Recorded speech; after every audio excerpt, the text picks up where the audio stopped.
जय जोहार, जय छत्तीसगढ़, वाहेगुरु जी का खालसा, वाहेगुरु जी के फतेह। जय भीम, जोहार। मैं हूं जगदीश। भाई साहब, मानवता चैनल देख रहे सभी दर्शकों का बहुत बहुत स्वागत है।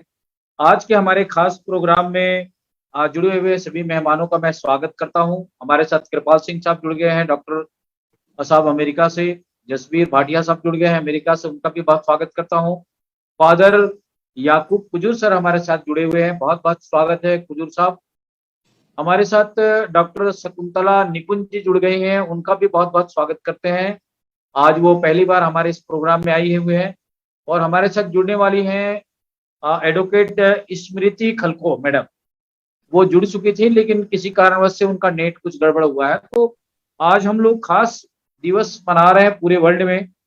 वो है वर्ल्ड इंडिजीनियस डे, विश्व आदिवासी दिवस। सबसे पहले तो हमारे दर्शकों को विश्व आदिवासी दिवस की बहुत बहुत बधाई, शुभकामनाएं हमारे चैनल की ओर से और हमारे सभी दर्शकों को और हमारे मेहमानों की ओर से। और आज हम आधे घंटे 40 मिनट हम इस विषय पर विस्तार से बात करेंगे हमारे एक्सपर्ट, हमारे मेहमानों से, हमारे आदिवासी समाज के जनप्रतिनिधियों से। तो मैं आज की इस परिचर्चा को शुरू करने से पहले फादर याकूब कुजूर के पास जाना चाहूंगा, जो छत्तीसगढ़ से हैं और लंबे समय से सामाजिक गतिविधियों में काम कर रहे हैं। फादर, बहुत स्वागत है, जोहार। विश्व आदिवासी दिवस के अवसर पर मैं पहले परिचर्चा के रूप में आपसे जानना चाहूंगा कि इसकी शुरुआत अमेरिका से की गई, ऐसा कहा जाता है ऐतिहासिक रूप से। तो इस पर थोड़ा सा प्रकाश डालते हुए आज के इस जो गौरवमयी विश्व आदिवासी दिवस, मूल निवासी दिवस जिसे कहते हैं, इस पर थोड़ी विस्तार से प्रकाश डालने डालें। और हम उसके बाद में हम बारी बारी से हम और मेहमानों से इस पर चर्चा करेंगे। जी, याकूब कुजूर सर। हाँ, जरूर। बातचीत की शुरुआत अमेरिका से हुई आदिवासियों के बारे में, और इंडिजिनियस पीपल्स डे सेलिब्रेशन की बात की शुरुआत वहीं से हुई, विभिन्न संगठनों के द्वारा। और विशेष करके कि जब द्वितीय विश्व युद्ध हुआ, आर्थिक कठिनाइयां होने लगी, आर्थिक तंगी होने लगी, और उसी दौर में कुछ आदिवासी नेताओं ने भी अनुभव किया कि आदिवासी लोग विश्व युद्ध से बहुत ज्यादा प्रभावित हैं और विकास नहीं कर पा रहे हैं। तो उन्होंने अपनी आवाज संयुक्त राष्ट्र संघ में रखी, और संयुक्त राष्ट्र संघ ने उनकी आवाज सुनी, और उन्होंने देखा कि वास्तव में विकास के दौर में आदिवासी पिछड़ गए हैं। एक तो युद्ध के कारण, और जो भेदभावपूर्ण आर्थिक नीति है उसके कारण वे पिछड़े हुए हैं। और इससे पिछड़ेपन को दूर करने के लिए उन्होंने 13 सितंबर 2007 को आदिवासी घोषणा पत्र जारी किया, जिसमें 46 अनुच्छेद हैं। और यह अनुच्छेद आदिवासियों को उनकी अस्तित्व, उनकी गरिमा और खुशहाली के लिए न्यूनतम मानक प्रस्तुत करते हैं। और क्योंकि भारत भी संयुक्त राष्ट्र संघ का एक सदस्य है, और संयुक्त राष्ट्र संघ में भारत सरकार ने अभी तक स्वीकार नहीं किया है कि यहाँ आदिवासी हैं। यहाँ आजकल बात हो रही है कि जितने भी भारतीय हैं सब मूल निवासी हैं, आदिवासी हैं। लेकिन इतिहास बताता है कि यहाँ जो आर्या लोग हैं, आर्या लोगों के आने के पहले मोहनजोदड़ो और हड़प्पा की जो सभ्यता है, तब हीरा की गढ़ी की सभ्यता ने भी स्पष्ट कर दिया है कि यहाँ आदिवासी लोग पहले से थे, और आक्रमणकारियों ने आक्रमण करके सिंधु घाटी की सभ्यता से उनको हटा दिया। और 5 जनवरी 2011 को सुप्रीम कोर्ट ने एक निर्णय दिया, मार्कंडे काटजू और सुधा मिश्रा की खंडपीठ ने, कि भारत के मूल निवासी आदिवासी हैं। पहले कहा जाता था कि द्रविड़ियन मूल निवासी हैं, लेकिन इस सुप्रीम कोर्ट के जज ने स्पष्ट कर दिया कि यहाँ मुंडा लोग पहले रहते थे, जो अभी छोटा नागपुर का एरिया पहले होता था, छत्तीसगढ़, उड़ीसा, पश्चिमी बंगाल और कुछ तमिलनाडु के क्षेत्र भी और अंडमान द्वीप में आदिवासी रहते हैं और वे जंगलों पहाड़ों में रहने वाले थे। उनमें से कुछ लोग गोंड कहलाते हैं, संथाल कहलाते हैं, मुंडा, खड़िया, हो, भील, उरांव इत्यादि हैं और यही लोग देश के मूल निवासी हैं। और इसी आधार पर कि भारत में आदिवासी हैं, मूल निवासी हैं, लेकिन जैसे संयुक्त राष्ट्र संघ का पहला अनुच्छेद कहता है कि पहचान और अस्मिता का अधिकार सभी आदिवासी को होना चाहिए और सभी राष्ट्रों को उनकी अस्मिता और परंपरा, रीति रिवाज को बनाए रखने के लिए उनको अवसर देना चाहिए, कोई भेदभाव नहीं करना चाहिए। लेकिन भारत सरकार संयुक्त राष्ट्र संघ का सदस्य होते हुए भी संयुक्त राष्ट्र संघ में आज तक स्वीकार नहीं किया है कि यहाँ आदिवासी रहते हैं और इसीलिए भारत में भी आदिवासी शब्द का उपयोग ना करके अनुसूचित जनजाति शब्द का उपयोग किया जाता है, जो कि आदिवासियों के साथ अन्याय है। वास्तव में संविधान में भी आदिवासी शब्द होना चाहिए, अनुसूचित जनजाति शब्द नहीं होना चाहिए, ये मेरा विचार है। जी बहुत शुक्रिया फादर यकूब सर, जो पत्थलगांव छत्तीसगढ़ के निवासी हैं और समाज की चिंता उनको बहुत रहती है और इस दिशा में लगातार काम कर रहे हैं। हमारे साथ आज दो मेहमान खास जुड़ गए हैं, आदिवासी समाज से ही हैं वो। एडवोकेट स्मृति खलखो मैडम जी का बहुत स्वागत करता हूं आज के इस कार्यक्रम में, वो थोड़ा लेट से जुड़ी है। और हमारे साथ एक डॉक्टर शकुंतला निकुंज जी जुड़ी हुई है। मैं पहले शकुंतला निकुंज जी को इनवाइट करता हूं। शकुंतला निकुंज जी आज स्क्रीन पे आ जाएं और विश्व आदिवासी दिवस के अवसर पर आप अपने विचार साझी करें। कुरे जी, ये मेरा फर्स्ट प्रोग्राम, ये जो आज मैंने अटेंड किया है, ये मेरी लाइफ का फर्स्ट प्रोग्राम था जिसको मैंने अटेंड किया और मुझे इतिहास के बारे में तो कुछ पता नहीं है। जो भी देखा मैंने आज ये इनके प्रोग्राम से सीखा है, तो बहुत कुछ तो मैं बोल नहीं सकती इसके बारे में। मैं जो भी इस डिबेट पे मैं सुनना पसंद करूंगी। जी बहुत शुक्रिया, क्योंकि आज हमारे साथ एक और डॉक्टर साहब जुड़ गए हैं, कृपाल सिंह साहब, वो अमेरिका से अभी हमारे साथ लाइव हैं। कृपाल सिंह साहब हमारे डॉक्टर मैडम शकुंतला जी हैं, जो पेशे से डॉक्टर हैं, उनसे कुछ बात करना चाहते हैं। हाँ जी जरूर।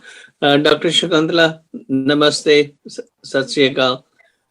एंड जयकू फादर खजूर, आपको भी नमस्ते। जय जोहार।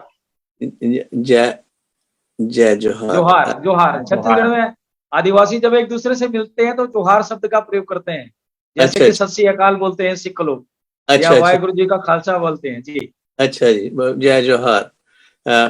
So, you know, मेरा जो experience है, my experiences with these people in America, in what they call Native Americans.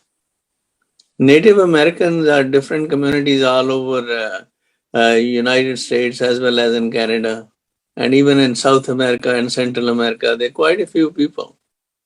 They all consider themselves as a special nations, multiple nations who one time ruled before the Columbus discovered America.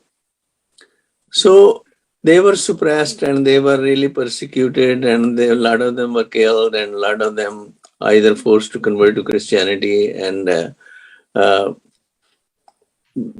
but now, in the last 50 years, I've been around 50 years in this country. Is it okay to talk in English, or what language should I speak? जी Shakuntala ji, doctor साहब कुछ कह रहे हैं आपको। शकुंतला जी, आप मेरे को समझ रहे हैं? जी हाँ, बहुत अच्छे से। अच्छा।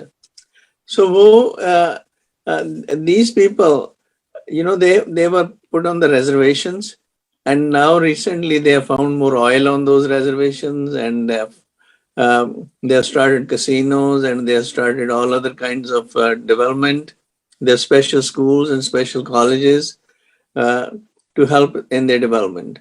And they also have what they call special contracts with the federal government, which runs a Bureau of Native Americans. So there has been a progress, but earlier there was a lot of suppression and a lot of problems. I have served on my profession is a psychiatrist, and I worked as a psychiatric consultant on one of the reservations there one time in Iowa. Those were called Fox and Sac tribe. They were very nice people, and looking at me, they were very afraid of going into the main community. Mainly, they wanted to stay in their own group because of persecution. So looking at doctor Kripal Singh साहब, थोड़ा हिंदी में भी आप बोलने की कोशिश करें ताकि हमारे हिंदी भाषी लोगों को समझ में आए, हमारे दर्शकों को, इंडिजिनस पीपल को। जी, थैंक यू। अच्छा, फिर मैं उस रिजर्वेशन में कंसल्टेंट था एज ए साइकियाट्रिस्ट। वो मेरे को देख के कि भाई ये कौन है, मैं उसको बताया कि मैं इंडिया से हूँ और Columbus discovered, were looking for India and discovered America, and that's why they came to be known as Red Indians. उनको Red Indian कहते हैं, मैं East Indian हूँ। और उसको मेरी देख के दस्तार पग and appearance and they used to मेरे पूछते थे वो कि आपको कोई ऑपरेशन नहीं आती वहाँ, कोई आपको लोग ठीक समझते हैं, कैसी है बात आप? मैंने कहा देखो, अपनी आइडेंटिटी अपनी है। लाइक जिवें तुहाडी आइडेंटिटी एज नेटिव अमेरिकन, इसी तरह मेरी आइडेंटिटी है कि as an East Indian, and particularly I am a Sikh out of East India. ते मैनू ये अपनी आइडेंटिटी दे फखर है कि मेरे लिए एक्चुअली जिहड़ा मेरा कॉन्फिडेंस है बेस्ड मेरी आइडेंटिटी दे विच है। इसी तरह मैं कहा तुसी भी अपनी आइडेंटिटी जिहड़ी है रखो,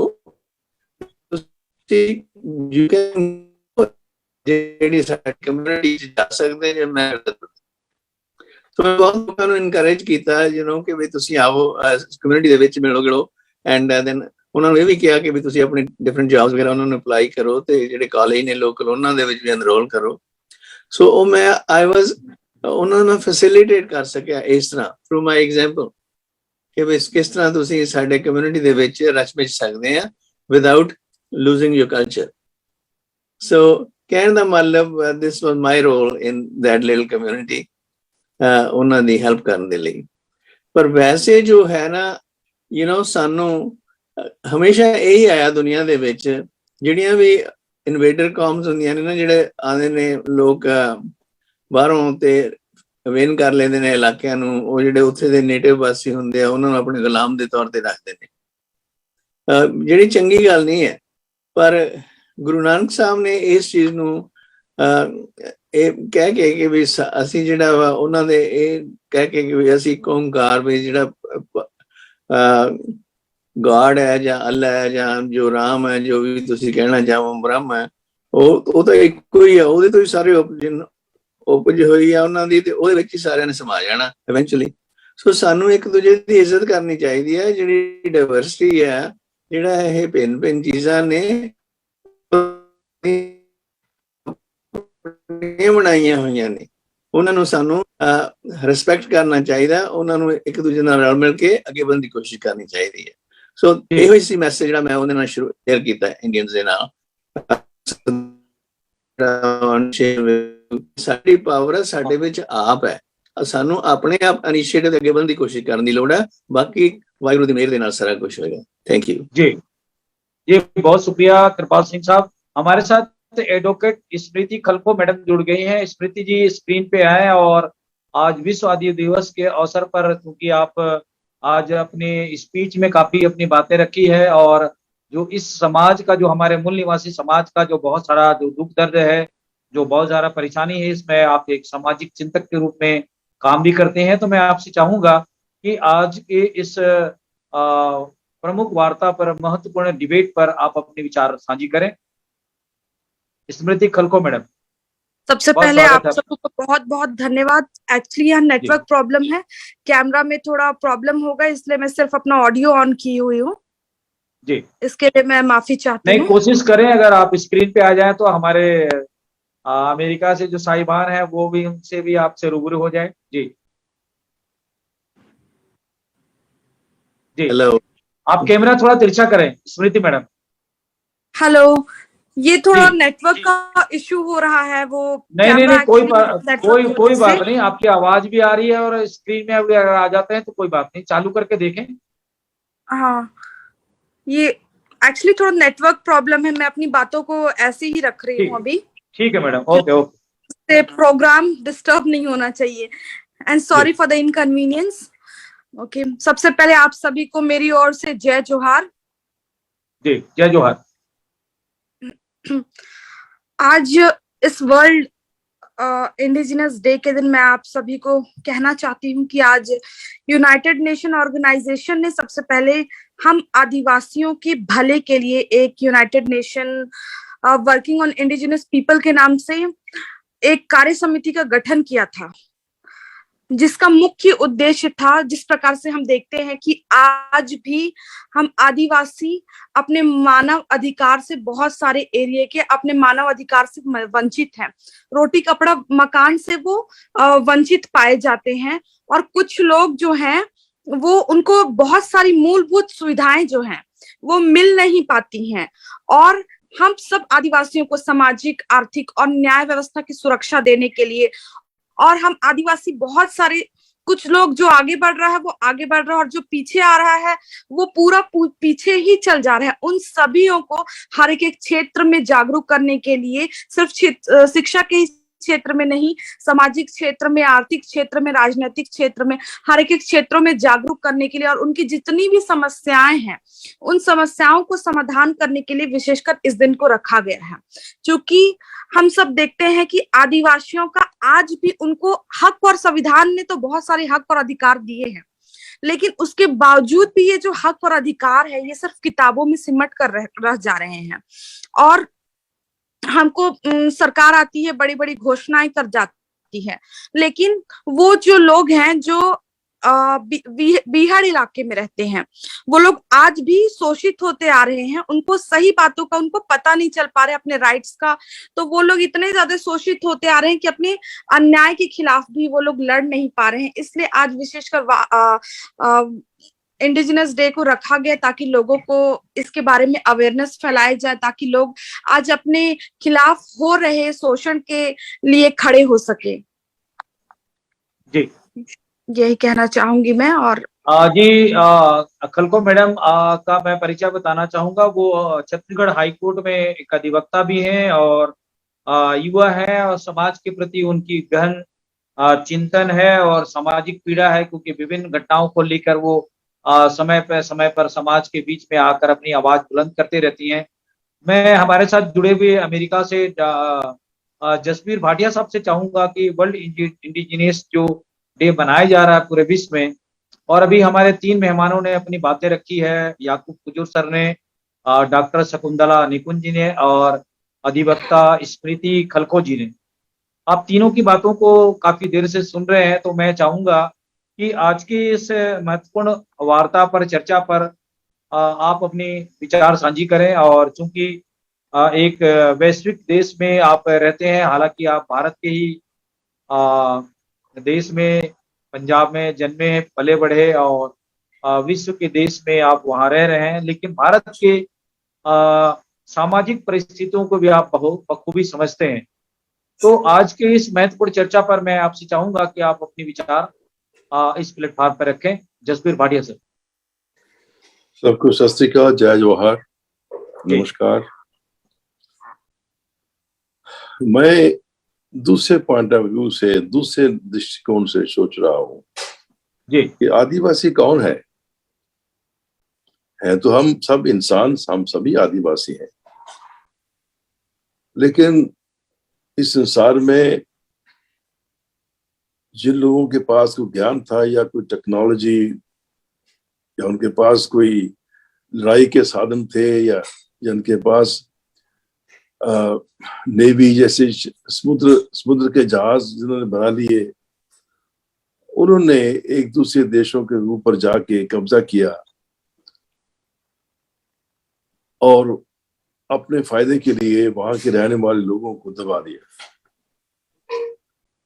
ऐसे संसार में लाखों करोड़ों लोग एक जगह से दूसरी जगह जाते रहे हैं, ये इतिहास है इंसान का। कहा जाता है कि हम इंसान सभी अफ्रीका से बने। अफ्रीका के जो सहरा है, कालाहारी सहरा, वहां से हमारा शुरू हुआ और फिर हम फैलते फैलते फैलते फैलते सारे संसार में गए हैं। चलो, एक वैज्ञानिक दृष्टिकोण है। बात सिर्फ इतनी है कि जो लोग अपने आप को आक्रमणी नहीं कहना चाहिए, जो लोग आके जिनके पास विद्वता ज्यादा थी, जिनके पास ज्यादा शक्ति थी किसी हथियारों की या किसी दूसरी वजह से या ज्ञान की वजह से, नॉलेज की वजह से, उन्होंने अपने फायदे के लिए जो वहां की जो पुराने रहने वाले लोग हैं उनके ऊपर वो हावी हो गए। तो ये मूल कारण है कि जो सो कॉल्ड आदिवासी हैं वो पिछड़ गए। क्यों? उनको शिक्षा का समय नहीं मिला, उनको उनकी अपनी अपनी संस्कृतियां हैं। तो देखा जाए तो भारत में कितने लोग हैं जो कि आदिवासी नहीं है। मैं आपको एक सवाल करना चाहता हूं कि कितने लोग जो हैं वो नेटिव नहीं है, इंडिजिनस नहीं है या आदिवासी नहीं है। आदिवासी का मतलब है जो भारत में रहने वाले लोग पहले थे वो सारे के सारे आदिवासी। अब आप कह रहे हैं कि जैसे आर्य लोग इस के देश में बाहर से आए और चूंकि उनके पास ज्यादा ज्ञान था, दूसरे और साधन ज्यादा थे, तो उन्होंने यहाँ के रहने वाले लोगों को अपने कब्जे में कर लिया। इसी तरह से अमेरिका में यही हालत हुआ। जब स्पेन से लोग, इंग्लैंड से लोग अपने जहाजों से वहां पहुंचे तो उन्होंने देखा कि यहाँ के जो रहने वाले लोग हैं वो इतने विकसित नहीं है, तो उनके ऊपर हावी हो गए। तो यही समस्या भारत की है। और उसमें हम अपने अधिकार क्यों नहीं ले पा रहे हैं? क्योंकि हालांकि मैं समझता हूं कि भारत के जो मूलवासी हैं उनकी संख्या 10-20% नहीं है, में भी 70-80% है। 70-80% शायद उनकी समस्या है, लेकिन वो पहचान नहीं पा रहे हैं अपने आप को, क्योंकि वो विभाजित है।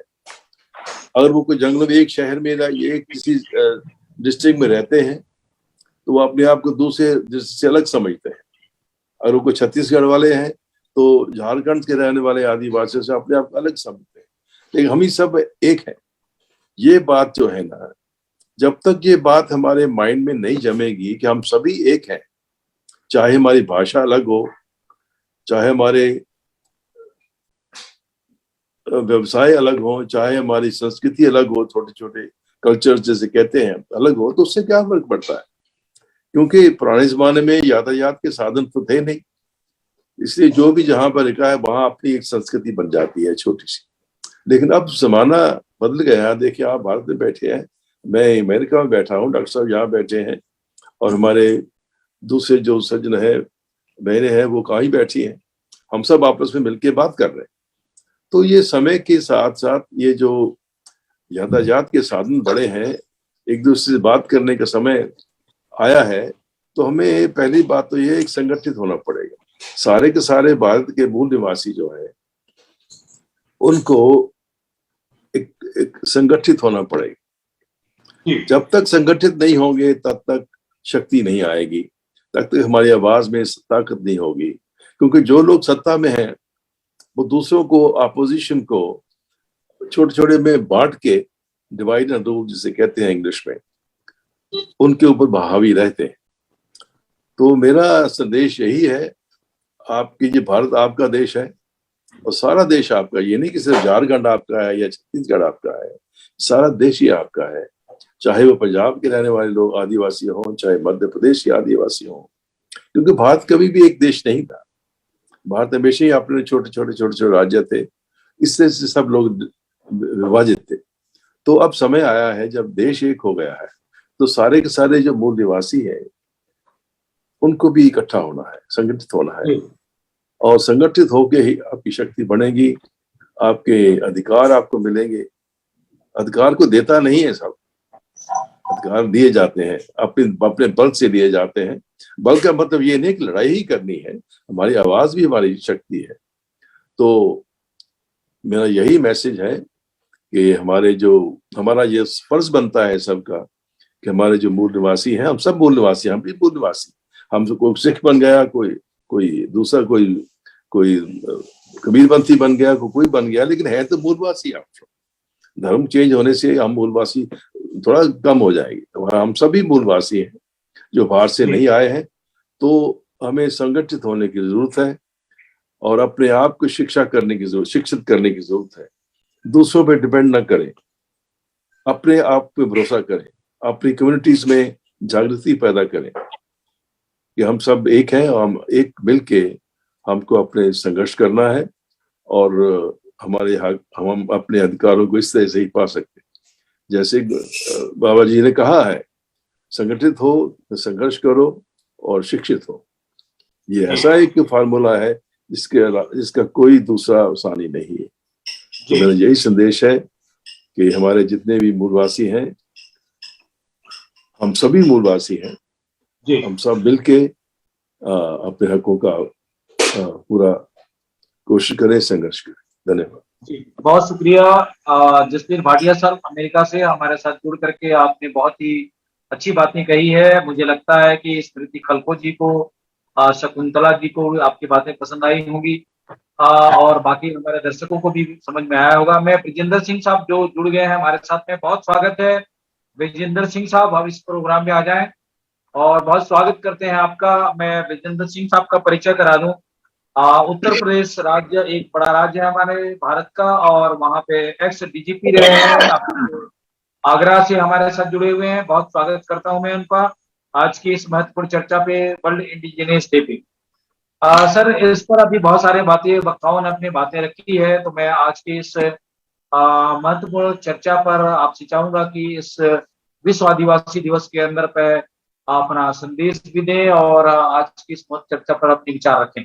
विजेंद्र सिंह साहब जी, बहुत बहुत धन्यवाद जगदीश जी। और बड़ा मुझे ये बहुत महत्वपूर्ण सब्जेक्ट इसलिए है कि हमारे समाज में एक बहुत बड़ा करोड़ों की तादाद में वो लोग हैं जिन्हें कि जो इस वर्ण व्यवस्था की गुलामी के शिकार हैं और इस गुलामी में उनको SC ST कहा जाता है। खास तौर से दुनिया में गुलाम और भी हैं बहुत जगहों पर, स्लेवरी अमेरिका में भी है, लेकिन अनटचेबल स्लेव्स आपको नहीं मिलेंगे। और ये धार्मिक गुलाम जो हैं ये वर्ण व्यवस्था के प्रोडक्ट हैं, जिसे भारतीय वर्णाश्रम धर्म कहते हैं। तो जब विदेशी हमलावरों ने इन पर हमला किया तो इनको हमेशा के लिए गुलाम बनाने के लिए इनको तमाम जातियों में बांटा, इनको मूल निवासियों को इस हालत में पहुंचा दिया कि उन्हें शिक्षा से, सत्ता से, संपत्ति से हमेशा हमेशा के लिए गुलाम बनाया जाए। और खास बात यह है कि एक धार्मिक गुलामी है। धार्मिक गुलामी बहुत ही खतरनाक होती है क्योंकि वो उसको आदमी धर्म समझ के स्वीकार कर लेता है। आपको आपकी इच्छा के बिना कोई गुलाम नहीं बना सकता। अगर आपने स्वयं स्वीकार कर लिया है और उसे धर्म भी मान लिया है तो फिर उस गुलामी को तोड़ना बड़ा मुश्किल होता है। सबसे बड़ी चीज ये है, आपका संविधान, उसकी प्रीएम्बल, उसकी उद्देशिका ये घोषित करती है कि आपको सामाजिक न्याय, आर्थिक न्याय, राजनीतिक न्याय दिया जाएगा। ये जो मामला जो कुछ मूल निवासियों के साथ हो रहा है, ये सामाजिक अन्याय का मामला है और सामाजिक न्याय देने की गारंटी आपका संविधान देता है। और आज इस संविधान को लागू हुए 71 साल आपको देश को आजाद हुए हो गए हैं। आप ये नहीं कह सकते कि इस धार्मिक गुलामी को, जिसे हम बड़े गर्व के साथ कहो हम हिंदू हैं, आपने देखा होगा कोई किसी भी दुनिया में कोई गुलाम जो सो कॉल्ड हिंदू है वो बिना जात का नहीं मिलेगा और मूल निवासियों को जात में बांट रखा है, धर्मों में बांट रखा है और रोटी बेटी के संबंध उनके खत्म किए गए। तो एक षड्यंत्र है, ये भयानक षड्यंत्र है। और क्योंकि जिन लोगों के ऊपर ये गुलामी थोपी गई है उन्होंने इसको धर्म समझ के स्वीकार कर लिया है। जब तक एक सामाजिक क्रांति का बिगुल नहीं बजाया जाता इसमें। और जो बाबा साहब अम्बेडकर ने कहा कि जाति विहीन वर्ग विहीन समाज की स्थापना के बिना स्वराज्य प्राप्ति का कोई मतलब नहीं है। तो हमारे लोगों को जो वंचित हैं, शोषित हैं, दबे कुचले हैं, जिनका सर्वनाश किया गया है, उनको जगाने के लिए हमको इन्हें बताना पड़ेगा कि ये कोई धर्म नहीं है। बाबा साहब ने कहा ये धर्म नहीं है, ये राजनीति की विचारधारा में इसको फांसीवाद कहते हैं। तो ये गुलामी का जो शास्त्र है, इसको ठीक से समझने की जरूरत है और इसके लिए जरूरत है अपने इतिहास को समझने की। मैं आपको एक बात ये बताना चाहता हूँ कि हमारे देश के इतिहास को आक्रांताओं ने ऐसे ही नष्ट नहीं किया। इस देश की नालंदा, तक्षशिला, विक्रमशिला, ओडनपुरी, इतने बड़े बड़े विश्वविद्यालय, जिस नालंदा के बारे में हुएनसांग जब आता है तो कहता है कि 10 मंजिल की इसकी लाइब्रेरी है, इसकी मीनारें लगता है जैसे आसमान को छू रही है। और बिहार का नाम भी आज आप जानते हैं, उस बिहार का नाम रह गया है, नालंदा का नाम खत्म हो गया। हमारे देश की संस्कृति को, हमारे मूल निवासियों की संस्कृति को योजनाबद्ध तरीके से खत्म किया गया है। ये हमें अपने भाग्य को मानना चाहिए कि जब एक वैज्ञानिक दृष्टि से जो ब्रिटिशर्स जब यहाँ आए, यूरोपियंस जब यहाँ आए, तो उन्होंने वो हुएनसांग फाइयान के अकाउंट जो उन्होंने लिखे, हमको चाइना जैसे देश का भी कृतज्ञ होना चाहिए कि उन्होंने इस देश की संस्कृति को किताबों के रूप में बचा दिया। और जब खुदाई हुई, टीलों की खुदाई हुई, हम उस वक्त ये बताया जाता था कि ये पांडवों के किले हैं, ये भीम की छड़ी है। और इस तरह हमारे साहित्य के इतिहास को नष्ट किया गया है। जब तक हम अपने इतिहास को, अपनी समतावादी संस्कृति के मूल निवासी नहीं जानता, तब तक वो उस गुलामी को एक हार समझ करके, एक वरदान समझ करके गले में ओढ़े रहे। तो एक सामाजिक क्रांति की आवश्यकता है, जो मैं बार बार कहता हूँ कि 100 आदमियों को समझाने के लिए हमारे पास कम से कम 2 आदमी तो चाहिए। अगर 2 आदमी भी हमें समझाने के लिए नहीं है, तो उनके पास तो एजुकेशन उनके कंट्रोल में है, मीडिया उनके कंट्रोल में है, पूरा प्रचार तंत्र उनके कंट्रोल में है। तो अगर हम अपने क्रांतिकारी कार्यकर्ता अगर हम 2% भी तैयार नहीं करते और हम वोटों के समीकरण बनाने में लगे रहते हैं कि इस जात के वोट इतने हैं, ये हमारी जनजाति के वोट इतने हैं, तो हम उस जातिवाद को, उस शोषण की व्यवस्था को अनजाने में और उसको मजबूत कर रहे हैं। तो जगदीश जी, आपका मैं चैनल को धन्यवाद देता हूँ। ये बहुत इम्पोर्टेंट सब्जेक्ट है। बहुत मुझे अफसोस है कि मैं इस वक्त टूर पे हूँ, आगरा आया हुआ हूँ किसी काम से, और मैं थोड़ा देर से अटेंड कर पाया। मुझे विद्वानों की, समझदार लोगों की बात को सुनने को नहीं मिला। लेकिन मैं एक बात मानता हूँ कि इस देश में SC, ST और महिलाएं, ये 3 ग्रुप ऐसे हैं। और महिलाएं उन लोगों की भी हैं जो कि औरतों को सबसे ज्यादा वही लोग जलाते थे जो वर्णाश्रम धर्म के रक्षक थे। तो ये तीनों की गुलामी अगर जानी है तो एक साथ जाएगी। और ये बिना क्रांतिकारी कार्यकर्ता तैयार किए बिना इसमें सफलता, सपने भले ही हम देखते रहे, सफलता मिलने वाली नहीं है। मेरी शुभकामनाएं हैं और हमारी हमदर्दी ही नहीं है। हम उस समाज के हिस्से हैं जिस दर्द को हम सुबह से शाम तक रोज झेलते हैं। हमारे जो बुद्धिजीवी वर्ग है, आरक्षण की वजह से एक वर्ग हमारे बीच में तैयार हो गया है। हमको ये नहीं भूलना चाहिए कि अंग्रेजी शासन 1757 में लॉर्ड क्लाइव ने एस्टेब्लिश किया, लेकिन 150 साल बाद बाबा साहब 1907 में पहले हाई स्कूल थे। अब अंग्रेजों ने जब अवसर भी आपको दे दिया, और वो भी ऐसे परिवार के थे जिनके पिता सूबेदार थे, तो हमारी पढ़ने लिखने की भावनाओं को पूरी तरह से कुचल दिया गया।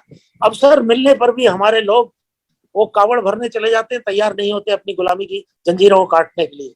इस आरक्षण ने एक काम जरूर किया है। आरक्षण को ये निशाना इसलिए बना रहे हैं कि आज हमारे पास कम से कम 20% आदमी ऐसे हैं जिनको कि हम तैयार कर सकते हैं, कार्यकर्ता के रूप में उनको ट्रेंड कर सकते हैं, उन्हें अपने खोए हुए इतिहास के से वाकिफ करा सकते हैं। अच्छे इंजीनियर बने हमारे बीच में जरूरी है, डॉक्टर हैं, लेकिन जब तक हम अपने इतिहास को नहीं समझते, हमारी दिमागी गुलामी खत्म होने वाली नहीं है। तो मेरी शुभकामनाएं हैं इस चीज को, ये कार्यकर्ताओं को अगर टारगेट आप बनाएं, मैं तो समझता हूं कि 20% को भी ला सकते हैं। लेकिन अगर 100 आदमियों पे 2% भी आप हमारा जो बुद्धिजीवी तैयार नहीं करता और उसके महत्व को नहीं समझता, तो मैं समझता हूं हमारा आगे आने वाला भविष्य भी कोई उज्जवल भविष्य नहीं है। मैं बहुत बहुत कृतज्ञ हूँ, आपने मुझे अवसर दिया कुछ बोलने का। धन्यवाद। जी बहुत शुक्रिया। ये थे हमारे वरिष्ठ समाज के दुख दर्द को समझने वाले पूर्व आईपीएस अधिकारी ब्रिजेंद्र सिंह साहब, जो लंबे समय से उत्तर प्रदेश जैसे एक बड़े राज्य में प्रशासनिक सेवाएं दी हैं। कृपाल सिंह साहब कुछ इशारा कर रहे हैं, कृपाल सिंह साहब कुछ कहना चाह रहे हैं, जी बोलें। मैं एक पहली तो Bajendra Singh ji, is good to see you. ਦੂਜੇ ਪਾਸੇ ਸਿੱਖੋਂ ਦਾ ਸਿੱਖਿਜ਼ਮ ਦੇ ਵਿੱਚ Guru Nanak Sahib when he went towards area East India, ਉੱਥੇ he has his contact with a Peel by the name Kauda Rakesh, who was known as Kauda Rakesh. He was a cannibal, and Guru Nanak and Mardana, his companion, who was a Muslim background, they traveled together. And when Mardana was in search of food, this Kauda, he kidnapped him, and he was going to throw him in the boiling hot water to cook him. And he cried, and Guru Nanak heard his voice and went over there, and then he had a conversation, dialogue with the Kauda, and help him to reform and understand that how important it is to respect the other human beings and to develop an honest living in the form of working toward learning new skills and support himself that way. So this is a popular story in which we teach our Sikh children. And the Kauda, whose name was Kauda, he was from Phil community. He was a Phil with whom Guru Nanak had his contact. Just wanted to share that with you. Thank you. बहुत शुक्रिया कृपाल सिंह साहब। मैं दोबारा हमारे 3 मेहमान जो आज के इस महत्वपूर्ण विषय के सूत्रधार हैं, जो आदिवासी समाज से बिलोंग करते हैं, याकूब हुजूर साहब, डॉक्टर शकुंतला और एडवोकेट स्मृति खलखो। मैं इनसे चाहूंगा कि आज की इस चर्चा पर इनके विचार ज्यादा से ज्यादा साझी हो। मैं स्मृति खलखो जी से फिर से चाहूंगा कि जिस ढंग से हमारे अमेरिका से जसवीर भाटिया साहब ने, कृपाल सिंह साहब ने और जो ब्रिजेंद्र सिंह साहब ने अपनी बातें रखी है, इस बाबत इस संदर्भ में मैं दोबारा आपसे चाहूंगा कि आप अपनी प्रतिक्रिया दें। स्मृति खलखो जी स्क्रीन पे आ जाए। जी हाँ जी। सबसे पहले सारे वक्ताओं को बहुत बहुत धन्यवाद। उन्होंने बहुत अपने अच्छे विचार को रखा हम आदिवासी समाजों के लिए, और सचमुच में उन्होंने बहुत अच्छे तरीके से बताया। एक वक्ता हमारे कह रहे थे कि संगठन के बारे में, और हम देखते हैं, पाते हैं कि हम आदिवासियों को आज संगठन नहीं होने की वजह से, अपने हक और अधिकार की जानकारी की नहीं होने की वजह से सब लोग इधर उधर बिखरे हुए पाए जाते हैं। यदि जो लोग हमारे अधिकार को छीनते हैं वो लोग रहने के लिए, तो अगर हम छत्तीसगढ़ की बात करें, मैं छत्तीसगढ़ राज्य से बिलोंग करती हूँ। आज यहाँ पर सबसे ज्यादा जो जनसंख्या पाई जाती है वो हम आदिवासियों की पाई जाती है, लेकिन जो हम लोग का विरोध कर रहे हैं, हमारे अगेंस्ट जो है, वो कुछ मुट्ठी भर ही है, लेकिन उनकी संगठन की शक्ति बहुत ज्यादा है। और हम लोगों की शक्ति ज्यादा तो है, लेकिन हम लोगों की में संगठन नहीं है, और हमें अपने हक और अधिकारों के बारे में जानकारी नहीं होने के कारण हम सब लोग इधर उधर बिखर जा रहे हैं। सबसे पहले हम आदिवासियों में हमें जरूरत है, जिस प्रकार अभी सिंह साहब बता रहे थे कि हमें 2 कार्यकर्ता कम से कम अपने लिए खड़ा करना है। और आदिवासियों की में सबसे ज्यादा शिक्षा की कमी की वजह से हमारे लोग जो पिछड़ेपन में आ चुके हैं, शिक्षा की कमी की वजह से हमारे लोग आगे आने से बहुत ज्यादा मतलब घबराते हैं। और मैं ये कहना चाहूंगी कि आज हमारा मुख्य उद्देश्य ही वही है कि इनको आगे आके हमें ये नया मुद्दा ला के, अभी आप एक मुद्दा देखेंगे कि डीलिस्टिंग का मुद्दा आया हुआ है। जिस प्रकार एक सर ने कहा कि गुलामी यदि आप उसको स्वीकार करोगे तब वो गुलामी की श्रेणी में आता है। अभी एक डीलिस्टिंग का मुद्दा ले क्या है, आदिवासियों को बीच ये फूट डाल रहे हैं। और ये आरक्षण सबसे शुरू से देखेंगे कि आप एक आरक्षण का मुद्दा है यहाँ पर आदिवासियों के बीच। आरक्षण की हटाने की मांग की जा रही है बहुत जगह कि एक समुदाय को हटा दिया जाए। तो यदि अगर आदिवासी संगठन अगर साथ नहीं होगा तो निश्चित तौर पे ये आगे आके हम आदिवासियों के लिए खतरे की घंटी है, एक खतरे का कारण है। इसलिए संगठन में ही मजबूती है। अगर हम मुट्ठी बंद करके रखेंगे तो हम सब लोग साथ रहेंगे, और जैसे हम मुट्ठी खोल देंगे सारे आदिवासी पूरे बिखर जाएंगे। मैं यही कहना चाहती हूँ कि आज के दिन अब हमें जागरूक होने की आवश्यकता है। जी कुर्रे जी, हमारे साथ मेघराज सिंह साहब आ गए हैं, हमारे चैनल पे सीओ साहब हैं। मेघराज जी कुछ कहें। विश्व आदिवासी दिवस खालसा वाहेगुरु जी फतेह, सबको जय जोहार एंड आदिवासी दिवस की सबको बहुत बहुत बधाई, पूर्णिमा दिवस की। देखो, सबसे पहले समस्या तो बहुत सारी हैं भारत में, और हर एक इंसान की अलग अलग समस्याएं हैं। कोई किसानों की समस्या अलग चल रही है, शूद्रों की समस्या अलग चल रही है, आदिवासी की समस्या अलग है, लेकिन सारी समस्याओं को अगर देखें इसकी जड़ कहाँ है, ब्राह्मणवाद है। ये नागपुर पर जो बैठे शैतान की पूंछ है, वो मतलब 24 आवर यही प्लान बनाते रहते हैं कि उनको कैसे भगाना है, कैसे बर्बाद करना है। तो उन्होंने तो 24 आवर ये सोच सोच के बाद, अगर हमारे लोग भी अगर 1 घंटा भी सोचो इनके बारे में कि इसको हम बाहर कैसे निकल सकते, कोई शैतान दुनिया का कोई गुलाम नहीं बना सकता। तो हमें अपने लोगों को समझाने के लिए 2-3 चीजें याद रखनी चाहिए। अगर हम झूठ बोलेंगे तो हमें कोई भी समस्या का समाधान ना मिलेगा, ना समझ आएगी। अगर कभी हम सच बोलेंगे, कभी झूठ बोलेंगे, तब हम कंफ्यूज रहेंगे, हम समस्या का निर्णय समाधान भी नहीं कर पाएंगे, ना समस्या को समझ पाएंगे। जब तक हम सच ही सच नहीं बोलेंगे, अगर हम सच ही सच बोलेंगे तो समस्या भी हम देख लेंगे और समस्या का समाधान भी हो जाएगा। तो मैं ये गारंटी देता हूँ, अगर जब तक आदमी के अंदर सच्चाई नहीं आएगी तब तक उसको समझ भी नहीं आ सकता, तो समस्या का समाधान कहाँ हो जाएगा। तो ये जो जितने संगठन चल रहे हैं 70-80 साल से, इन्होंने जगाया तो है लोगों को। अगर जागे होते तो आज बर्बादी की तरफ न जाते। इसका मतलब जागे नहीं है, अभी वो भी कंफ्यूज हैं। तो ये खुद जो बड़े बड़े लीडर भी मतलब देख रहे हैं, तो सबकी समस्या का समाधान एक ही है। अरे ये जो आरक्षण की बात करते हैं ना कि आरक्षण खत्म किया जा रहा है, वो तो करेंगे, उनके पास तो खत्म करने, उन्होंने लूटा ही है भारत को, खत्म भी करेंगे। लेकिन आप आरक्षण देने योग्य बनो ना, कल को आपके हाथ में सरकार होगी, आप उनको आरक्षण दें, उनको पीले कार्ड बना कर दें।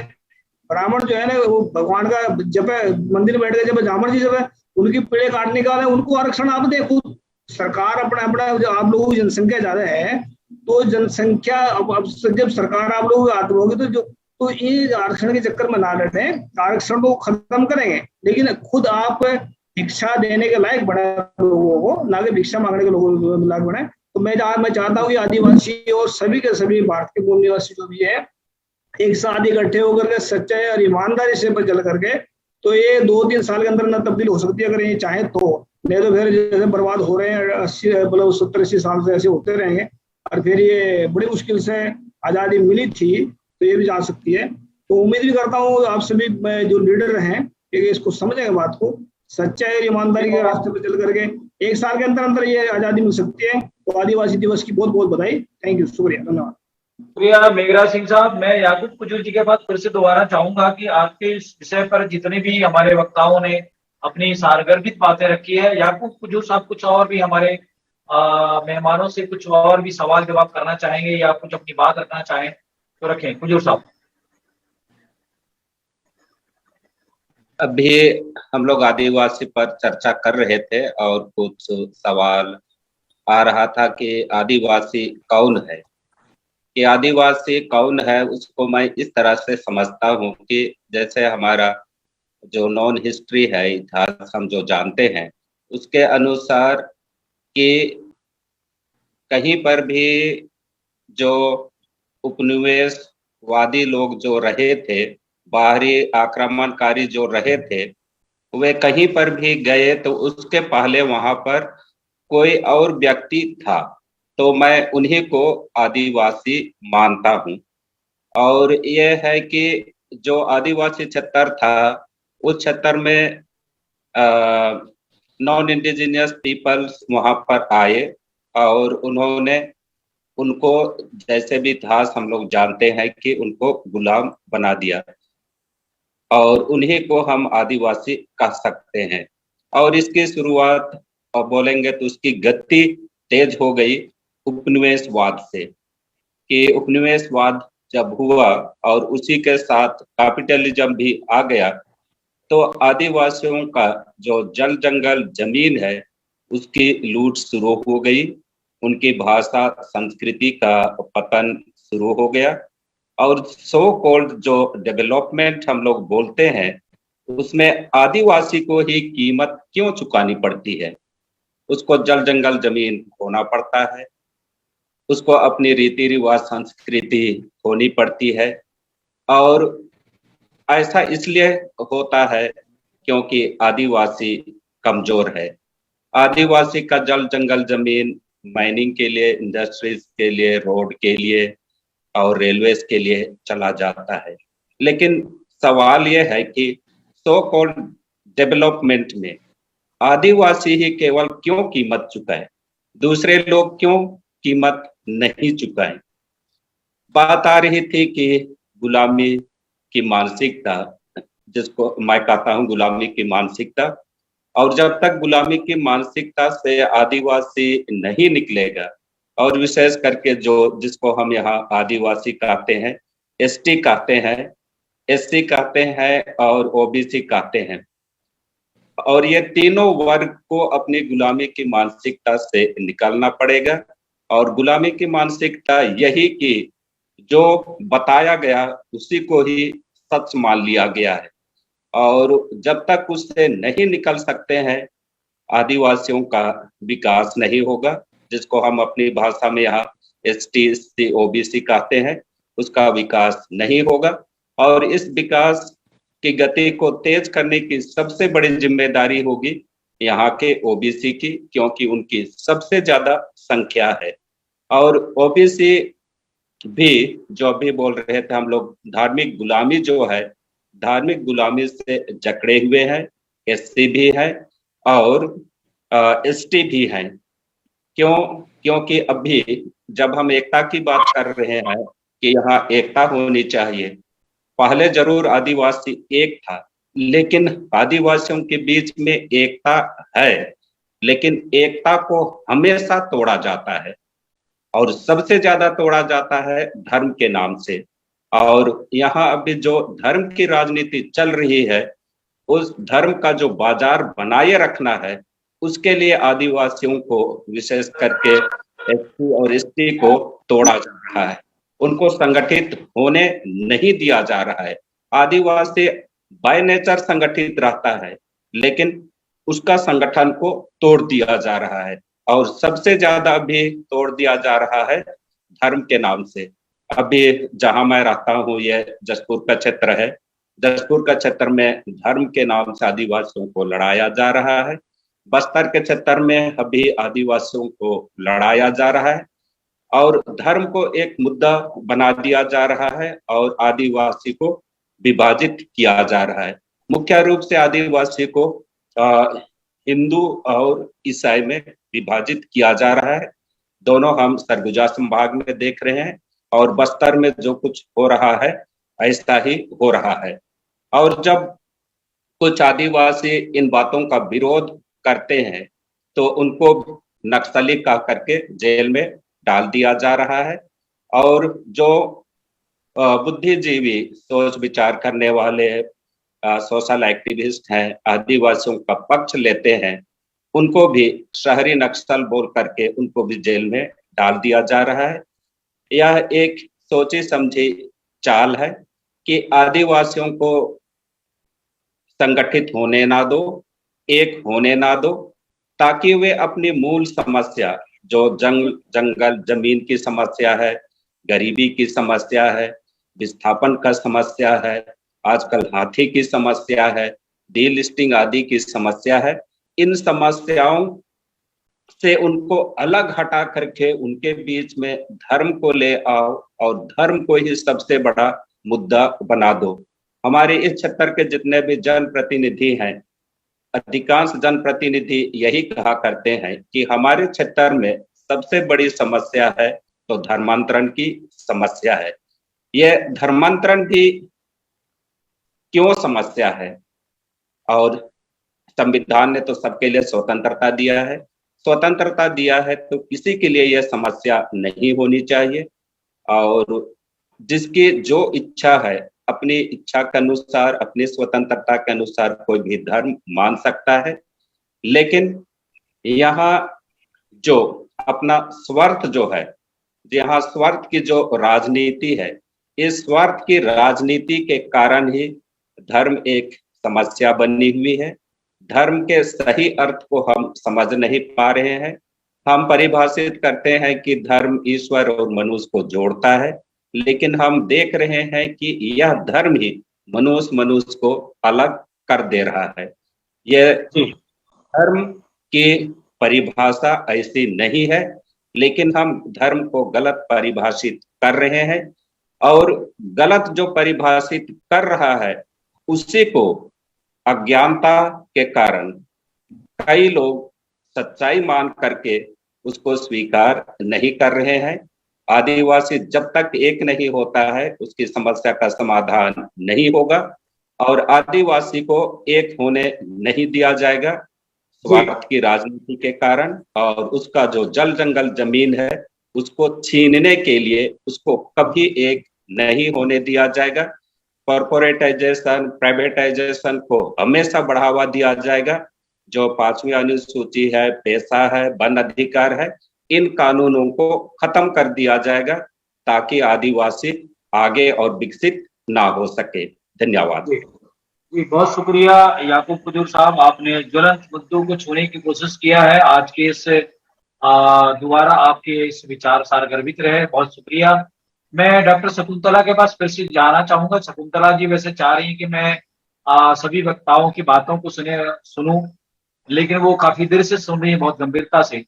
और आप एक डॉक्टर होने के नाते किसी भी बीमारी के जड़ को आप समझती हैं, तभी उसका इलाज करती हैं। लेकिन ये सामाजिक समस्या का जो रोग है, इसको आप किस नजरिए से देखते हैं? मैं संक्षिप्त में ऐसी परिस्थितियां से हमारा समाज कैसे उबर सकता है और कैसे उससे निजात पाया जा सकता है? डॉक्टर शकुंतला संक्षिप्त में अपने विचार रखें, जो सभी मेहमानों ने अपनी बातें रखी है। जगदीश जी, मैंने आज तक ऐसा डिबेट सुना नहीं था और सामाजिक के बारे में मैंने कभी सोचा नहीं था। और यकीन मानिए, देखिए मैं नोट्स बना रही हूँ, जितने भी ज्ञानी लोग बताए हैं उनको मैं ध्यान से सुन रही हूँ।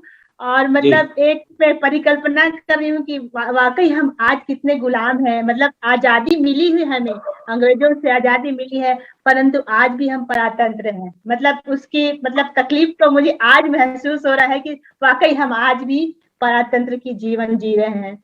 तो मेरा ये मानना है कि जितनी भी चर्चाएं हुई हैं उनको सुनकर मुझे ऐसा लगता है कि नहीं, आज तक मैं एक समाज से जुड़ी थी तो एक डॉक्टर की हैसियत से जुड़ी थी, लेकिन सामाजिक परिवेश को समझने की मैंने कभी कोशिश भी नहीं की थी। हालांकि ये सब बातें तो हमारे साथ घटित होती हैं, मगर मैंने उसे महसूस नहीं किया था। लेकिन सच्चे दिल से आज मैं महसूस कर रही हूँ कि क्यों ना मैं इस चीज से पहले जुड़ी, क्यों नहीं लोगों से मैं रूबरू हुई।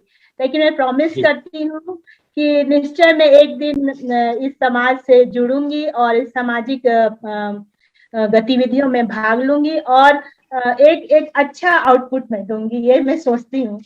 और ये शकुंतला जी, आज के इस अवसर पर कोई हमारे युवा साथियों को, युवा जो हमारा समाज है, उसको कोई मैसेज देना चाहते हैं या कोई सुझाव देना चाहेंगे तो? हाँ, युवा समाज को यही मैं सुझाव देना चाहती हूँ कि अपनी संस्कृति को पढ़ें, अपने बुजुर्गों से और अपने कलीग्स से उसको जाने। जब जानेंगे तभी वो इस चीज से जुड़ पाएंगे, नहीं तो यथार्थ की जीवन में वो उससे टच नहीं रह पाएंगे। इसलिए मैं चाहती हूँ कि शिक्षा होनी चाहिए। शिक्षा होने के साथ साथ उसकी क्या कहना चाहिए, प्रैक्टिकल भी होना चाहिए, तभी हम इस समस्या से निजात पा सकेंगे। जैसे कि कृपाल सिंह जी ने बताया, इतने अच्छे तरीके से समझाया कि हम हमारे जो शोषण हो रहा है वो केवल आर्थिक नहीं है, सामाजिक, शिक्षा, सारे शोषण है। तो जब हम इस चीजों को समझेंगे और इस चीजों को समझने के लिए हमें शिक्षा चाहिए, और शिक्षा के साथ अपना दिल भी चाहिए कि हम इस चीजों को समझे और अपने व्यवहार में ला सकें। और जब हम शिक्षित होंगे, एक शिक्षित होगा तो हम अपने परिवार को शिक्षित करेंगे, और जब परिवार को शिक्षित करेंगे तो समाज होगा, और समाज होगा तो हमारा देश होगा। तो अगर हम एक प्रण कर लें और ऐसे लीडर्स तैयार करें जो इन चीजों को आगे बढ़ा सके, तो डेफिनेटली हम लोग अपने मुकाम पे बहुत जल्दी पहुंच जाएंगे। जी जी, बहुत शुक्रिया। ये थे शकुंतला, इनके पापा भी एक बहुत बड़े सामाजिक कार्यकर्ता थे। मैं उनके जगदीश जी, मैं ये भी मतलब माफी चाहूंगी, मैं आज अपने पापा को बहुत मिस कर रही हूँ, क्योंकि मेरे पापा एक सामाजिक इंसान है और वो एक रिटायर्ड वीडियो हैं, और मतलब वो इन चीजों से बहुत पहले से जुड़े हैं। लेकिन मेरा दुर्भाग्य बोलिए कि मैं कभी भी उनके साथ किसी प्रोग्राम में गई नहीं, कभी मैंने उनसे कोई बातें शेयर नहीं की। आज मैं अपने पापा को मिस कर रही हूँ। मैं सोच रही हूँ कि वो इतनी सारी चीजों को हमको बताते थे, हमने कभी ध्यान नहीं दिया उसको। और आज की जो विश्व आदिवासी दिवस हुआ, उस पे उनका भी पार्टिसिपेट करना था, मगर अपने स्वास्थ्य के कारण वो नहीं आ सके। और मैं उन्हीं चीजों को बहुत स्मरण कर रही हूँ कि अगर होते आज वो, तो मेरे लिए बहुत सौभाग्य की बात होती। उनके बातों को सुनती, उनके विचारों को मैं रूबरू होती। जी, बहुत शुक्रिया शकुंतला निकुंज जी।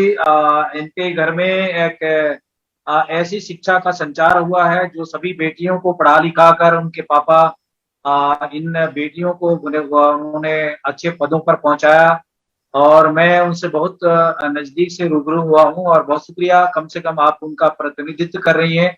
मुझे लगता है कि आने वाले समय में समाज के लिए आप और अच्छा काम करेंगी। बहुत शुक्रिया। मैं आज की इस परिचर्चा को आगे बढ़ाते हुए मैं स्मृति जी के पास में कुछ सवाल और जवाब होंगे। हमारे जो खास मेहमान है कृपाल सिंह साहब, भाटिया साहब, विजेंद्र सिंह साहब, उनसे अगर कुछ तार्किक सवाल अगर रखना चाहती हैं तो रख सकती हैं स्मृति, एडवोकेट स्मृति कलको जी। स्मृति जी, हमें सुन पा रही हैं? जी, थोड़ा नेटवर्क का इश्यू है। कोई बात नहीं। हाँ, सवाल तो कुछ ऐसा खास नहीं है। आज बहुत जानने का बहुत अवसर मिला, इसके लिए मैं आप सभी को बहुत बहुत धन्यवाद देती हूँ। और बस यही चीज है कि जिस प्रकार मैं एक आंसर देना चाहती हूँ कि आज हम आदिवासियों को कहा जाता है कि आदिवासी कौन है, मैं उस चीज का एक छोटा सा जवाब बस देना चाहूंगी। जिस प्रकार बताया वक्ताओं ने कि आदिवासी, हर कोई आदिवासी है, लेकिन आज जो लोग हमारे अधिकारों की छीनने की बात कर रहे हैं, सुप्रीम कोर्ट ने भी अपने जजमेंट में कहा है कि भारत का पहला जो मानव था वो है आदिवासी। भारत में पहले रहने वाला मानव वो है आदिवासी, और हमसे जितने भी लोग निकले हैं वो हर एक आदिवासी हैं। जिस प्रकार उन्होंने बहुत अच्छे से बताया, मुझे उनका नाम याद नहीं आ रहा, लेकिन उनको बहुत बहुत धन्यवाद कि बहुत अच्छे से उन्होंने आदिवासियों का व्याख्यान किया। और बस यही कहना चाहती हूँ मैं। जी, बहुत शुक्रिया स्मृति जी। आप शकुंतला जी को, और मैं कृपाल सिंह साहब से चाहूंगा कि आज की इस महत्वपूर्ण चर्चा पर, और विजेंद्र सिंह साहब से, भाटिया साहब से, तीनों से जो हमारी हमारी बहनों ने, जो आदिवासी महिलाएं हैं और ये इस समाज में पली बढ़ी और विभिन्न समस्याओं को अपने जीवन में देखा है, जाना है, महसूस किया है, और उनको आज की इस परिचर्चा पर काफी अनुभव भी हुआ है, तो इनके सवालों को लेकर मैं चाहूंगा कृपाल सिंह साहब से, विजेंद्र सिंह साहब से, भाटिया साहब से, तीनों से बारी बारी से इनके जवाब और सवाल को लेकर संक्षिप्त में अपनी बातें रखें आज की इस महत्वपूर्ण चर्चा पर। कृपाल सिंह साहब। थैंक यू जी। सारे दे विचार सुन के बड़ी खुशी हुई है। अगेन हैप्पी इंडिजीनियस डे, मूल निवासी डे। ते साडे विच अगेन जो ताकत है साडे अपने विच है। सानू जमात करामात, जिथे भी लोग इकट्ठे होके गल्लां करदे ने, एक दूजे नाल भाईचारा पैदा करके करदे ने, ते उन्हां दी तरक्की हो सकदी है। ਇੱਕ ਦੂਜੇ ਨੂੰ ਐਜੂਕੇਟ ਕਰਨਾ ਤੇ ਇੱਕ ਦੂਜੇ ਨਾਲ ਹੱਥ ਨਾਲ ਹੱਥ ਮਿਲਾ ਕੇ ਚੱਲਣਾ, ਇਹ ਸਾਡਾ ਆਪਣਾ ਫਰਜ਼ ਬਣਦਾ ਹੈ। ਅਸੀਂ ਤਾਂ ਹੀ ਸਕਸੀਡ ਹੋ ਸਕਦੇ ਹਾਂ। ਜੋ ਵੀ ਸਾਨੂੰ ਸਕਿੱਲਸ ਦਿੱਤੀਆਂ ਨੇ ਪ੍ਰਮਾਤਮਾ ਨੇ, ਉਹਨਾਂ ਨੂੰ ਸਾਨੂੰ ਸ਼ੇਅਰ ਕਰਨ ਦੀ ਲੋੜ ਹੈ ਇੱਕ ਦੂਜੇ ਦੇ ਨਾਲ। ਗੁਰੂ ਨਾਨਕ ਸਾਹਿਬ ਕਹਿੰਦੇ ਸੀ, ਕਿਰਤ ਕਰੋ, ਵੰਡ ਛਕੋ ਤੇ ਨਾਮ ਜਪੋ। ਕਹਿਣ ਦਾ ਮਤਲਬ ਉਹਨਾਂ ਦਾ ਇਹੀ ਸੀਗਾ ਕਿ ਵੀ ਸਾਡਾ ਜੇ ਸੋਸਾਇਟੀ ਨੇ ਤਰੱਕੀ ਕਰਨੀ ਆ ਸਾਰੀ ਨੇ, ਤਾਂ ਤਾਂ ਹੀ ਹੋ ਸਕਦੀ ਹੈ ਜਦੋਂ ਇੱਕ ਦੂਜੇ ਦੇ ਨਾਲ ਭਾਈਚਾਰਾ ਪੈਦਾ ਕਰੀਏ ਤੇ ਰਲ ਮਿਲ ਕੇ ਅੱਗੇ ਵਧੀਏ। That's my appeal to all of you.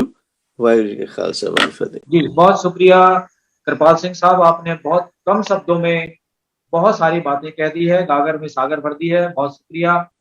मैं ब्रिजेंद्र सिंह साहब के पास फिर से जाना चाहूंगा। ब्रिजेंद्र सिंह साहब, आज की इस महत्वपूर्ण चर्चा पर सारगर्भित सारांश में अपनी बात रखें। ब्रिजेंद्र सिंह साहब। जी जगदीश जी, मुझे बड़ी प्रसन्नता हो रही है, और खास तौर से जिस भावुकता के साथ डॉक्टर शकुंतला ने अपने पिताजी को याद किया, ये लग रहा है कि अगर हम बुजुर्गों की कितनी बड़ी जिम्मेदारी है अपने बच्चों को सही दिशा देने की। एक डॉक्टर जब डायग्नोसिस कर लेता है किसी प्रॉब्लम को, तो समझिए आधी समस्या आधा एक झोला छाप डॉक्टर है, वो मरीज को हमारी भयानक समस्याएं उनको ठीक से समझने की। सबसे बड़ी समस्या है वो हमारे जो जिस तरह से हमारी सामाजिक व्यवस्था ने धर्म के नाम पर लोगों को बांटा है। अकेले किसान, जिन्हें ओबीसी कहते हैं, 3700 जातियों में बटे हुए हैं, मंडल कमीशन ये कहता है। और मंडल कमीशन ये भी बताता है कि वो 54% है इस देश की आबादी, छोटी मोटी नहीं है। शेड्यूल कास्ट, शेड्यूल ट्राइब अकेला 3300 जातियों में बटा हुआ है। और वो बटा हुआ ऐसे नहीं है, वो धार्मिक गुलाम ऐसे बनाया गया है कि उसको रोटी बेटी के संबंध उनके खत्म किए गए। और उनकी महिलाएं तो खास तौर से सुपर दलित हैं, सिर्फ दलित ही नहीं है। तो हमारी जो समस्या है, देखिए, धनी निर्धन आदमी, शोषक शोषित, दो ही जातियां हैं, लेकिन हमारे लोगों को बांटा हुआ हजारों जातियों में। तो यूनिटी ऑफ को सफरर्स, शोषित पीड़ित वर्ग की एकता, ये सबसे बड़ी समस्या है। हमारा संविधान SC, ST, माइनॉरिटी, बैकवर्ड, ये 4 कैटेगरी वंचितों की को स्वीकार करता है। और उनमें वर्ग के आधार पर जब तक हम एकता नहीं बनाते, जब तक महिलाओं को भी उन शोषितों के साथ में जो एक इंटीग्रल पार्ट है, जो तुलसीदास जी जैसे कहते हैं, कह गए हैं, ढोर गंवार शूद्र पशु नारी, ये सब ताड़न के अधिकारी। ये नारी को भी ढोल की तरह पीटना है, तुलसीदास जी कह गए हैं, खाली अकेले शूद्र को और गंवार को नहीं पीटना है। ये भयानक समस्या है। तो हमको चाहिए कि हम अपनी यूनिटी के लिए हम कार्यकर्ता तैयार करें, 5% का टारगेट रखें, एक स्टील फ्रेम फौलादी ढांचा जब तक हम तैयार नहीं करते और नौजवानों को जब तक आगे नहीं लाते, तो हमारे खिलाफ जो षड्यंत्र हो रहे हैं, जो हमें बांटा गया है हजारों जातियों में, एक कारीगर और मजदूर किसान, असलियत यह है कि मजदूर किसान 2 ही जातियां हैं और 90% हैं ये लोग। और कभी उनको नक्सलाइट बताया जाता है, कभी ट्राइबल के नाम पर उन्हें म्यूजियम का जैसे सामान हो, इंसान न हो, कभी उनको सब प्रचार किया जाता है कि सबसे ज्यादा हिंसक यही है। तो ये जो वंचित किया जा रहा है शिक्षा से, सत्ता से, संपत्ति से, और शिक्षा से वंचित करने का ये षड्यंत्र वर्णाश्रम धर्म के नाम पर किया गया है, जिसे कबीर कहते हैं, कहें कबीर अधर्म को धर्म बतावे वेद। इस अधर्म को धर्म और कहते हैं। और वो जो फिराक गोरखपुरी साहब ने कहा है कि यारों ने हड़बंग मचाकर, ढोंग रचाकर, स्वांग रचाकर सरस्वती के मंदिर को भी बना दिया मछली बाजार। और उन्होंने कहा कि कलम जो इनके हाथ में आई, फिर तलवार भी छिन जाएगी, राज की लंगरदार नाम की फिर पतवार भी छिन जाएगी। तो अपना भरम बनाए रखो, दुनिया को भरमाए रखो। अब तक ये साजिश थी, लेकिन अब ये जादू टूट चुका कि कलम को हाथ में लेना पड़ेगा और हमारे नौजवानों को एक फौलादी ढांचे के अंदर एक कम से कम 100 आदमियों पे 2 आदमी आपको तैयार करने पड़े, कम से कम 5 का टारगेट बनाया जाए। और आज हमारे रिजर्वेशन के कारण कम से कम 20% ऐसे लोग हैं। बाबा साहब अम्बेडकर तो 1907 में पहले हाई स्कूल इतने बड़े समाज में बने थे, जबकि अंग्रेजों का 150 साल शासन हो गया था और अंग्रेज किसी को पढ़ने लिखने से नहीं रोकते थे। तो ये एक भयानक धार्मिक गुलामी की समस्या है और उस गुलामी को हमने गले में अपने तौक की तरह खुद ही स्वीकार कर लिया, एक फूलों की फूल माला की तरह। हमको अपने नौजवानों को, अपने प्रबुद्ध वर्ग को आगे लाना पड़ेगा। भयानक समस्या है और मैं समझता हूं कि यूनिटी ऑफ द ऑप्रेस्ड, कोई शेड्यूल ट्राइब अकेला नहीं है। क्या मुसलमानों का शोषण, उनका अपमान कोई कम हो रहा है? क्या दलितों का अपमान कम हो रहा है? क्या ओबीसी का किसान के नाम से क्या हालत हुआ है इस देश में?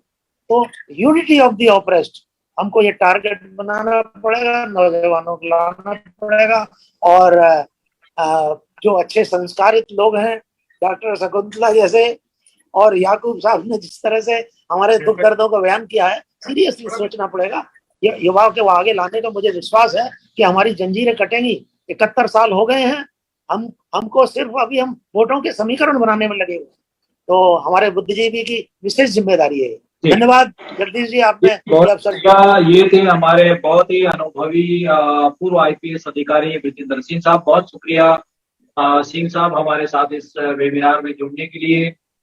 लास्ट में मैं जसवीर भाटिया साहब से चाहूंगा कि सारांश में, कंक्लूजन में हमारे जो तमाम आदिवासी पार्टिसिपेट के जो हमारे बेटियों ने अपनी बातें, अपनी मार्मिक रूप से बातें जो रखी हैं, इस संदर्भ में आज के आखिरी सवाल के संदर्भ में आप अपनी बात रखें। जसवीर भाटिया साहब अमेरिका से। जी, सबसे पहले फिर से धन्यवाद वॉइस ऑफ अमेरिका को कि आपने ये सब्जेक्ट जो है इस विषय पे आज बातचीत की है और हमें मौका मिला है कि हम आप सबसे मिलके बातें कर रहे हैं। बातें गुलामी की हैं। गुलामी जो है मन से शुरू होती है। जब मैंने कहा था कि आदिवासी कौन है, मैं सवाल नहीं किया, मैंने अपने आप को सवाल में उसी वक्त में जवाब भी दिया। तो मानसिक गुलामी ही गुलामी होती है, शरीर गुलाम नहीं होता। तो मानसिक गुलामी का जो समाधान है वो मानसिक जागृति है। 5 मिनट हो गए, जागृति है। और जागृति जो है, धार्मिक गुलामी भी जो है, धार्मिक भी जागृति है। जागृति यही उसका इलाज है। जैसे आपने कहा धर्म क्या है, बताया आपने, सिंह साहब ने बताया। धर्म को धर्म कह रहे हैं ये लोग, तो ये उनकी चाल है। देखिए, पहले तो आपने जाति में बांटा, जैसे सिंह साहब कहते हैं, हमेशा कहते हैं, हम भी कहते हैं। फिर सती प्रथा पर पैदा कर दी हिंदुस्तान में नारियों को खत्म करने के लिए। कभी ऊंची जाति की नारी को कभी शायद मेरे ख्याल में सती नहीं किया होगा जितना कि छोटी जातियों किया। लो, ये मैं मानसिक जागृति की बात करता हूँ तो मुझे याद आता है गुरु गोविंद सिंह का जो 5 प्यारे बना के खालसा पंथ को बनाना 1699 में। क्योंकि गुरु नानक से लेके जो संघर्ष था गुरु नानक का, वही था कि ये जो जातिवाद है इसको खत्म करना है, क्योंकि यही गुलामी का कारण है। और गुरु नानक साहब की फिलॉसफी को अलग धर्म नहीं है, धर्म की जागृति है सिर्फ, कि सब इंसान बराबर हैं, कोई ऊंचा नीचा नहीं है, कोई आदिवासी के नाम पे उसको गुलामी नहीं बनाई जा सकती, सभी इंसान बराबर हैं। गुरु नानक ने दुनिया भर का सफर किया, सारे भारत में सफर किया, जहां तक असम के पहाड़ों में जाके उन्होंने लोगों से बातें की। अंत में गुरु गोविंद सिंह ने जब देखा कि खाली बातों से काम नहीं चलता, उन्हें खालसा कौम बनाई, खालसा ब्रदरहुड बनाई। और 5 खालसा जो पहले उन्होंने अमृत सिखाया, वो कौन थे? पांचों आदिवासी थे, पांचों ही आदिवासी थे। और सिर्फ एक प्रांत से नहीं, एक पंजाब से थे, एक गुजरात से थे, एक आपके उड़ीसा से थे, एक मध्य प्रदेश से, उत्तर प्रदेश से थे। तो इसका मैसेज समझिए। सिख तो एक नाम बता दिया, सिख वो है जो गुरु नानक की शिक्षा को, इस जागृति को, जो धार्मिक जागृति को समझने वाले हैं, उनको उन्होंने नाम सिख दे दिया। जैसे सभी को सिख बनना है। सिख बनने का मतलब यह है उस जागृति को पैदा करना है कि धर्म कोई हमारे ऊपर बोझ नहीं है। हमारे मन की जागृति का दूसरा नाम धर्म है। उसके बाद गुरु घासीदास जी हुए, वही विचारधारा है मानसिक जागृति की। वो जो धर्म का जो हमारे ऊपर बोझ डाल रखा है, ब्राह्मणवाद कह दे, कुछ कह दे, मैं नाम नहीं किसी का लेना चाहता हूं, उसी से हमें हटना है, उसी से निकलना है पहले। तो उसके लिए जागृति ही एक तरीका है। जब मैं कहता हूँ शिक्षा मतलब ये नहीं है कि स्कूल में जाके कुछ हिंदी पढ़ ली, इंग्लिश पढ़ ली या भूगोल पढ़ लिया। अपनी संस्कृति के बारे में जानकारी होना आपकी शिक्षा है, और वो किसी स्कूलों में से नहीं मिलेगी आपको। आपके बड़े पुरख जो हैं, जैसे अभी बेटिया ने कहा, उनके पिताजी जो है कितने समाजवादी थे। ऐसे लोगों की जरूरत है जो अपने लोगों को जागृत कर सकें, तभी ये गुलामी हटेगी। देखिए, मैं बात कर रहा था गुरु गोविंद सिंह की। वो 5 जो छोटी जातियों के थे, कोई धोबी था, कोई घास उखाड़ने वाला था, कुछ था, अपने आप को गुलाम समझते थे, कमजोर समझते थे। गुरु गोविंद सिंह ने उनको अमृत सिखा के ये कहा कि तुम किसी से कम नहीं हो, तो भगवान की शक्ति तुम्हारे अंदर है। वो इतने महान योद्धा बन गए, क्योंकि मानसिक परिवर्तन हो गया, मानसिक जागृति हो गई। तो जैसे हमारे भाई साहब विजेंद्र सिंह जी कहते हैं, उनके कहने में भाषा अलग हो सकती है, लेकिन मैसेज वही है कि मानसिक जागृति होगी, और जब तक हम अपनी समस्याओं को जानते हैं, ये हमारी समस्या है, तो समाधान भी आप ही करें। समझ जागृति के साथ साथ आपकी समस्या है, कोई बाहर का आदमी आके आपकी समस्या को समाधान नहीं करेगा, आप खुद ही करना होगा, अपने बलबूते से करना होगा। तो यही मेरा आपसे सबसे निवेदन है कि अपने आप को शिक्षित करिए, अपनी संस्कृति के बारे में संगठित भी हो जाएंगे। जब आपके अंदर जागृति आएगी तो संगठित भी हो जाएंगे। जब आप ये छोटे छोटे गुटों में बटे नहीं रहेंगे, ये समझ हम ये हैं, हम छत्तीसगढ़ के हैं, वहां के हैं, वहां के हैं, नहीं, हम सब इंसान हैं, सब एक जैसे पैदा होते हैं, एक जैसे रहते हैं, एक जैसे मरते हैं एक जैसे हमारे विवाह होते हैं। उसमें क्या फर्क पड़ता है कौन से तरीके से करते हैं, लेकिन हम बेसिकली ये सब इंसान हैं। बाबा फुले जी ने, गुरु नानक ने, गुरु दास ने सभी को यही बात समझाई है, ये समझना है हमको। इसके साथ साथ आपको सब बहुत धन्यवाद। मेरी बड़ी कामना है कि आप मेहमानों का आज के इस महत्वपूर्ण वेबिनार पर हमारे साथ जुड़े डॉक्टर शकुंतला जी का, याकूब कुजूर सर का, जसवीर भाटिया साहब का, कृपाल सिंह साहब का, मेघराज जी का, और एडवोकेट स्मृति खलको जी का। आज की इस महत्वपूर्ण चर्चा पर अगर हमारा समय हो चुका है 45 मिनट, हम लोगों ने इस पर काफी विस्तार से चर्चाएं की है। मैं इस वेबिनार को खत्म करने से पहले सभी दर्शकों से चाहूंगा कि हमारे इस महत्वपूर्ण चर्चा पर अपनी राय और अपनी प्रतिक्रिया, अपनी कमेंट भी दें, ताकि हम समय समय पर ज्वलंत मुद्दों को लेकर आपके सामने वॉइस ऑफ मानवता चैनल की ओर से हम लोग लाते हैं। और आने वाले समय में शकुंतला जी से, स्मृति जी से हम और आदिवासी समाज के ऊपर एक विस्तृत वेबिनार करने की कोशिश करेंगे। तो आज के इस कार्यक्रम को यहीं समाप्त करने से पहले सभी मेहमानों का मैं धन्यवाद करता हूँ। वाहिगुरु जी का खालसा, जय जोहार, जय छत्तीसगढ़, सत श्री अकाल, जय भीम, नमो बुद्धाय। सभी मेहमानों का दोबारा शुक्रिया।